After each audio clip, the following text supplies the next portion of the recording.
లో 6 గ్యారెంటీలు అమలయ్యాయా అంటూ కేంద్ర మంత్రి కిషన్ రెడ్డి ప్రశ్నించారు.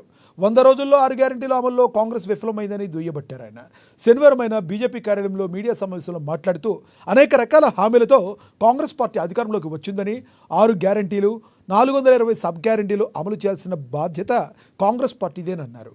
గతేడాది డిసెంబర్ లోపు ఇస్తామన్న 2 లక్షల ఉద్యోగాలు ఏవి? ఇళ్లు లేని వారందరికీ 5 లక్షలు ఇంటి స్థలం ఇస్తామన్నారు. ఏమైంది అంటూ కిషన్ రెడ్డి నిలదీశారు.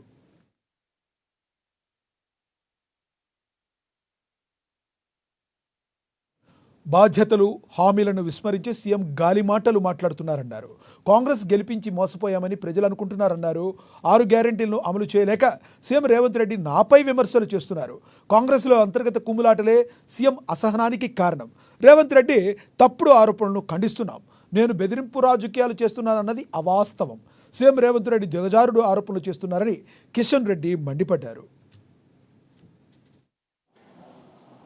క్యాబినెట్ మినిస్టర్గా గత 3.5 సంవత్సరాలుగా లేక అంతకుముందు ఎంవైఎస్గా ఉన్నప్పుడు కూడా ప్రతిరోజు ఏదో ఒక తెలంగాణ అభివృద్ధి పైన కేంద్ర ప్రభుత్వ మంత్రులతో నా సోషల్ మీడియాలో అనేకమైనటువంటి రైల్వే స్టేషన్స్ కానీ, నేషనల్ హైవేస్ కానీ, అనేకమైనటువంటి ప్రాజెక్టుల మీద ఎప్పటికప్పుడు ప్రజలకు తెలియజేస్తూనే ఉంటాను.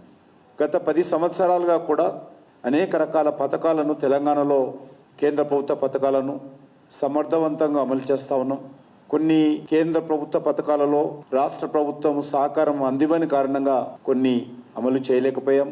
అవి పంటల బీమా పథకం కావచ్చు, ఆయుష్మాన్ భారత్ కావచ్చు, ఆ రకంగా కొన్ని అమలు చేయలేకపోయాం. కానీ పెద్ద ఎత్తున కరోనా వచ్చినప్పుడు కావచ్చు, జాతీయ రహదారులు కావచ్చు, రైల్వేల ప్రాజెక్టులు కావచ్చు, ఎడ్యుకేషన్ సంబంధించినటువంటి ఇన్స్టిట్యూషన్స్ కావచ్చు, పరిశోధన కేంద్రాలు కావచ్చు, అన్ని రకాలుగా కేంద్ర ప్రభుత్వ పథకాలు అమలు చేయాల్సినటువంటి బాధ్యత మా పైన ఉన్నది.